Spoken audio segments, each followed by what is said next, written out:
get the worms in their home with some food. And we'll have some delicious worm juice for the plants.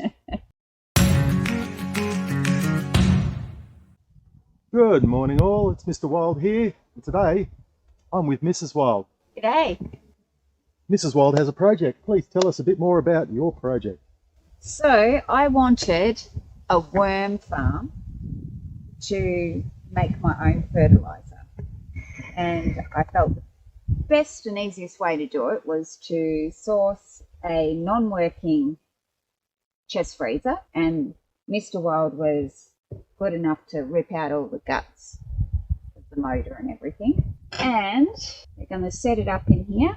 If Mr. Wild wants to explain what's going on with this. Basically what I've put in here is a bit of PVC piping, and it's connected to the drain hole which comes out here. I've drilled some holes under the instruction of Mrs. Wild.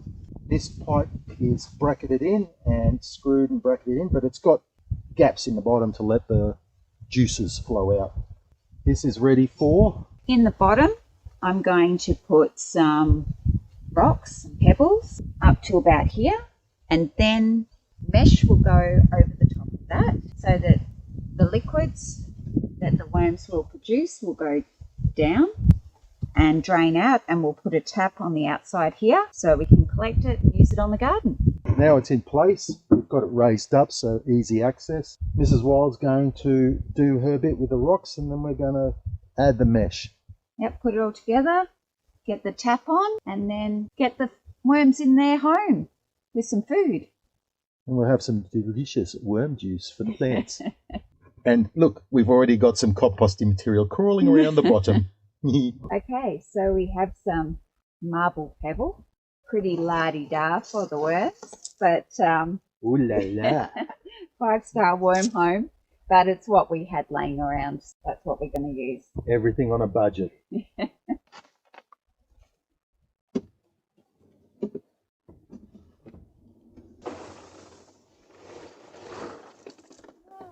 Get down in there, compost. I think one bag's enough.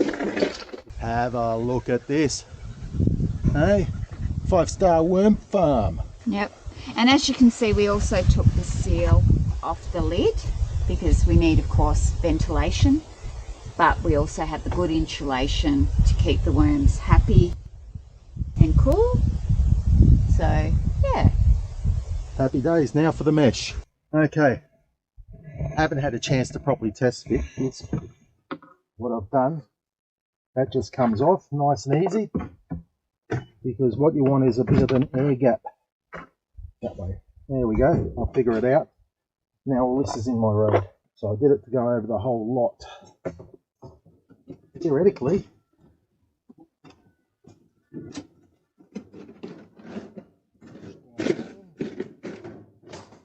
looks like we're going to need more rocks in there just to support this. So we'll get another bag out. We'll have to open it up and put a little bit in there, because we don't want that being crushed down by the dirt.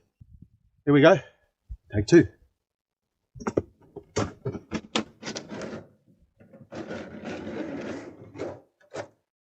There we go. Now you have the mesh in as requested by Mrs. Wild. Thank you very much. Now we bracket. Even though, as you see, the rocks do hold this in quite well, my thought was it doesn't hurt to just give it that bit of extra support. You got the flange on top there? The flange. Flange on top of the mesh. You have the flange. Oh, I've got a flange too, don't I? Thank you for that. Let's put that down there. Want to reduce as much of the soil, dirt, or whatever else getting through. Another layer of protection.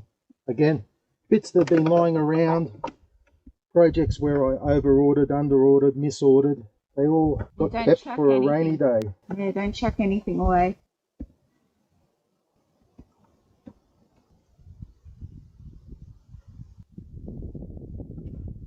Now let's just get the tap for the outside and get the worms in their home with a bit of dirt and some food scraps. I'll be happy as Larry. And having the pipe open, that's to help flush it out, correct? Yes, so if it gets a bit gunked up, you just chuck a hose there and give it a good flush. There we go. One worm farm. Awesome, Mr. Wild. Thank you. No worries. What I did here was fit a tap. It's an ordinary old irrigation tap from those little trickle feed systems, and I cut the barb off the other end, put some epoxy resin and just fed it into the pipe, so that way we've got a tap to drain out all those lovely worm juices. We did actually also pour some water inside, let it sit for a while, and then tested it to make sure it's not leaking, and it's all good, ready for adding the worms. Okay, so now we're going to put the worms into their home. What I've done is, first at the very bottom, I've just put a bit of compost so they've got a nice moist environment, just to be sure. And we have all the food scraps and some torn paper and the worms. Hopefully they're still alive. We will find out. So just dump them in there. Yeah, you can see them wriggling around.